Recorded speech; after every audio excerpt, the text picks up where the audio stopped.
My name is Frauke Tillmans, and I'm the Vice President of Research at Divers Alert Network, headquartered in North Carolina in the United States. And welcome to not only ADEX, but the fabulous Scuba Go podcast.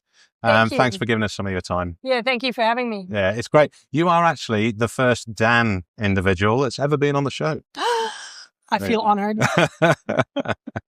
Can you explain to us what you're doing at the show, what you're presenting at ADEX OZTek? Yeah, so my presentations here, my claim to fame in the research world has become that I talk about dead divers and dive accidents. So that is the main focus. So today, talked about rebreather fatality statistics and how safe that sport actually is or not. Okay. And then second one on what we can learn from diving accidents.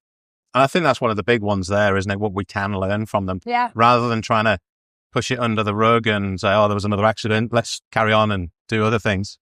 And I think the likes of Gareth Locke's probably linked into that quite well. Yeah, absolutely. I actually quoted him and had his book up there. So, yeah. My team is doing a lot of the human factors training too. Oh, brilliant. Not saying he's the only one who does it, but he's tailored it to the diving industry and good things.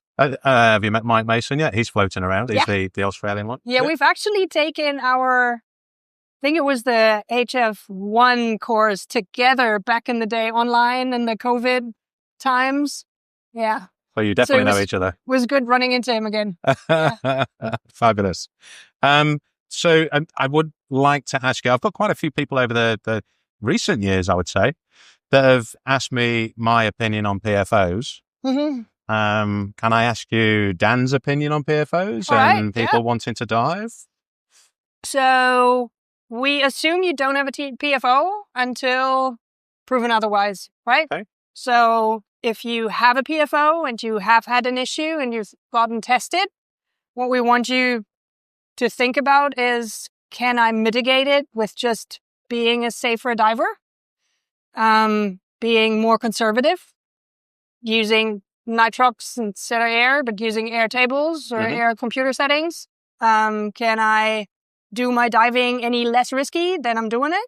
And if you think you cannot, then there are options to get that PFO fixed, but it needs to be worth your while. If you dive every day and this is your life, I won't stop you, but every surgery has their risks. So it's a very individual talk that you have to have with your physician. Yeah, because it seems to be quite a scary thing, obviously.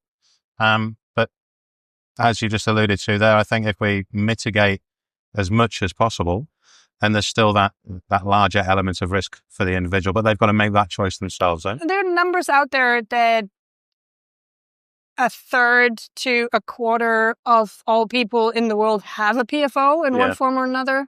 And then we don't know how big that is for each of them and if it actually causes problems or if it just flaps so that you don't even notice that it's there. Yeah. So there's still questions. But from a safety perspective, I think we know where the risks are, and it's for everyone individually to decide whether they want to do something about it and what they want to do about it. Yeah. Get in touch with Dan. Yeah. First number. Call Dan, get educated, read all the resources we have. We have an actual one big brochure that we have put together on just the heart and diving. It covers PFO. And then we have infographics, and every instructor should point to those resources. It's really, get the education out there. Yeah. Excellent. Hey, I should ask, how did you end up at Dan?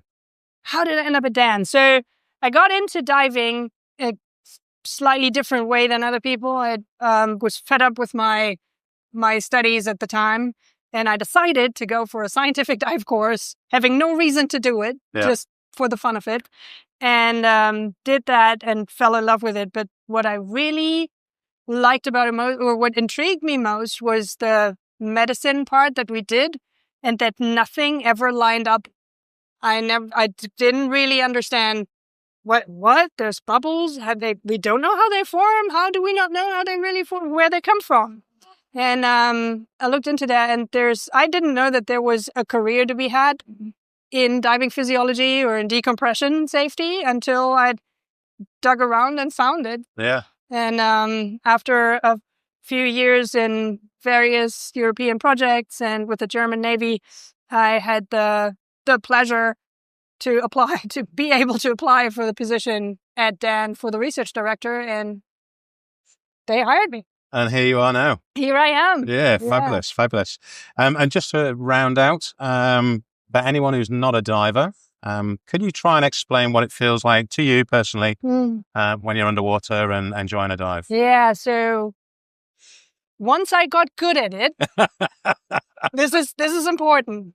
Once I got good at it, it took everything at the surface away. So whatever issues you have, whatever is troubling you, it's I get my head underwater and everything is fine for that hour or two as me that I'm diving. It's just, a very relaxing time for me. Beautiful, beautiful. Yeah. And I agree wholeheartedly. Thank you very much for your time. Well, thank you. And I hope you enjoy the rest of the show.